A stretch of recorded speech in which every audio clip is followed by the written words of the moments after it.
Okay, so if you guys checked out my last video and saw how my morning routine was chaotic and unstructured, I needed to change that. I wanted to stop making excuses on why I couldn't be that mom and actually start to emulate her. So I decided to pick up this book, Atomic Habits by James Clear. And when I tell you this book got me all the way together, y'all, I mean, like, wow. And honestly, it made so much sense how you can actively add new habits into your everyday routine without it being too much. It definitely is a must read, but if you're a busy mom like me, I know you don't have time to sit down and read a book. So don't worry, I got you.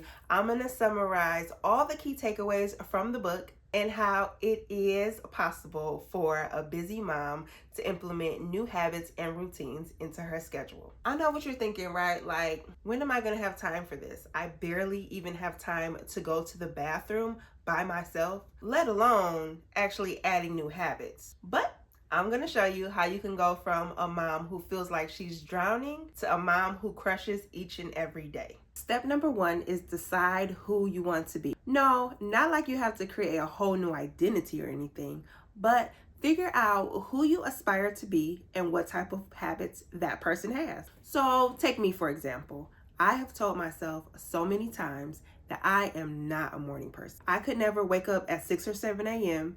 and have a whole morning routine to myself. So what happened? I programmed myself to wake up right as the kids were waking up, which thrust me into the day and allows for a chaotic morning and an even crazier day.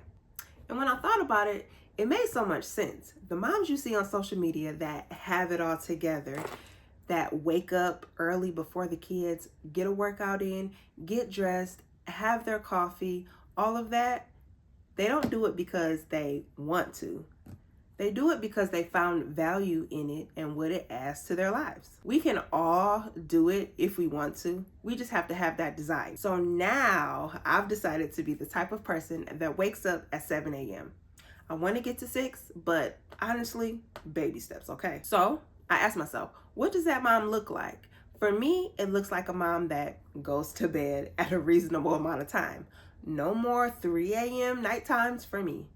And somebody who picks out their clothes the night before, taking the guesswork out of picking their clothes for the next day. And instantly, that helped me so much to be able to wake up before my kids and actually get a morning routine started. So many times we don't realize how negatively our words can impact us, even something so little as thinking that you can't wake up at 6 or 7 a.m. So just think about it. What have you told yourself over and over again that your mind has started to believe? So we're gonna forget all of that negative talk and we're gonna decide today, what type of person do you wanna be? Think about that person, the type of habits they have, and decide today that you're gonna change. Once you figure out your identity, step number 2 is you gotta want it and come up with a plan. So let's go back to the basics.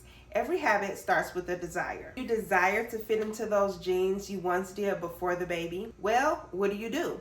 You come up with a plan on how you're gonna lose the weight. Whether it's changing up your eating habits or working out 3 times a week, but whatever it is, you figure out in your head, you formulate a plan on how you're gonna get to your goal. So it's essentially the same for mom life. If you want to implement new habits, you have to intentionally plan it out.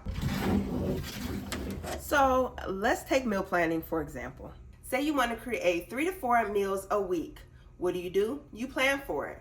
And typically at the beginning of the week, it works better to sit down and come up with a list of 3 to 4 meal ideas.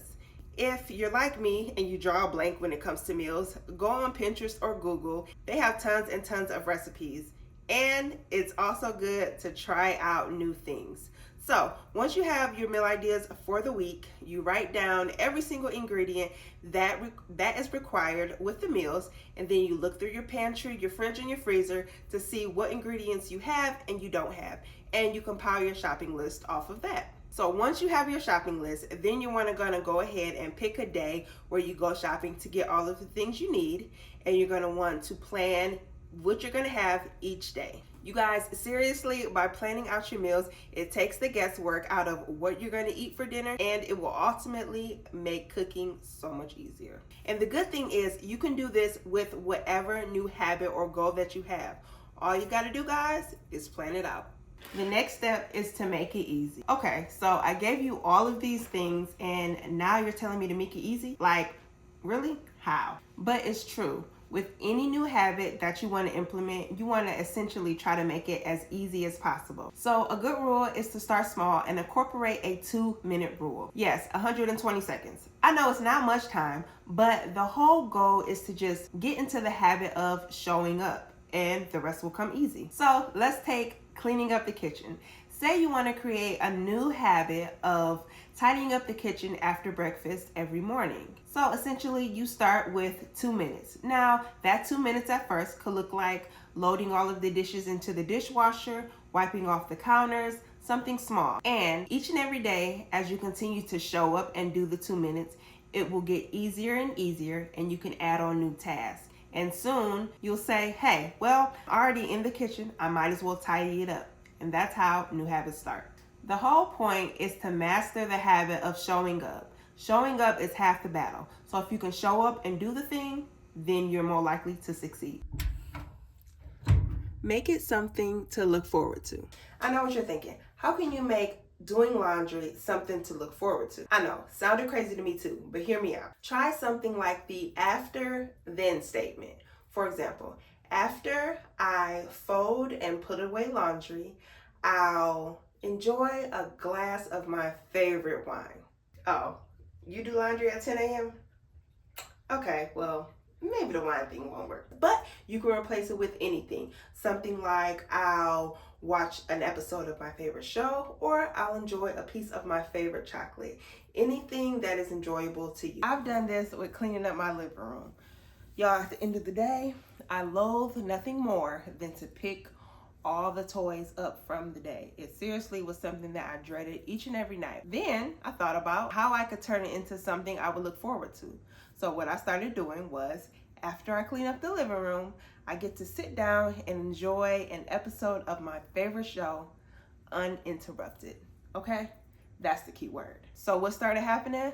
Eventually, I would look forward to cleaning up the living room because I knew as soon as I got done, I would plop on the couch, turn on my favorite episode, and enjoy. So let me know how you can make one of your new habits something you can enjoy in the comments below. Step number 5 is to make it satisfying. We all love instant gratification, right? There is no better feeling than those dopamines after you've accomplished something great. And that's actually a good way to start working on your habits. So let me give you guys an example.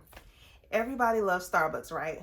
But those $7 drinks are super expensive. So say you want to incorporate a habit of making coffee at home. One way to make it satisfying is every time you make a cup of coffee at home, you're essentially saving that $7 from Starbucks, right? Take that $7 and put it in an account labeled for a vacation. Each and every time you make coffee at home, you're transferring that $7 and you're seeing your bank account grow little by little. And honestly, that is one of the most satisfying things that you can see. Another way to incorporate it is by habit tracking, which a lot of us know all about habit tracking, right? So essentially, habit tracking is when you're checking off a box when you complete a task or a new habit. So let's take me for example. One of my new habits that I want to incorporate is to read in the morning or at night, but sometime throughout the day, I wanted to make sure I'm reading.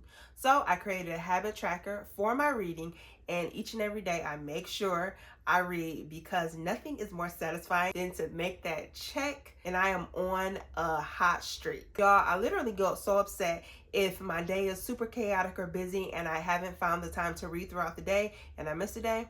Y'all, seriously, so upset. But that's one good thing about habit trackers. It holds you accountable and you actually feel satisfied when you see all of those check marks. And so I don't want anybody to feel like, oh, you can never mess up. That is not true at all. If you mess up one time, it's fine. It's a mistake.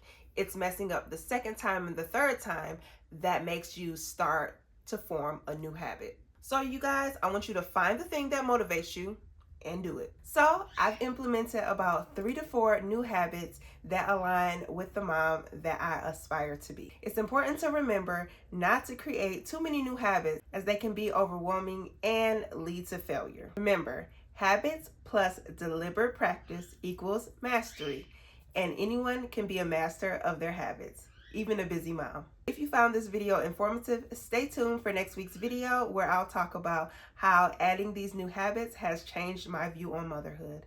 Hopefully you enjoyed this video. If you did, give it a thumbs up, comment below, and I'll see you guys in the next video. Bye.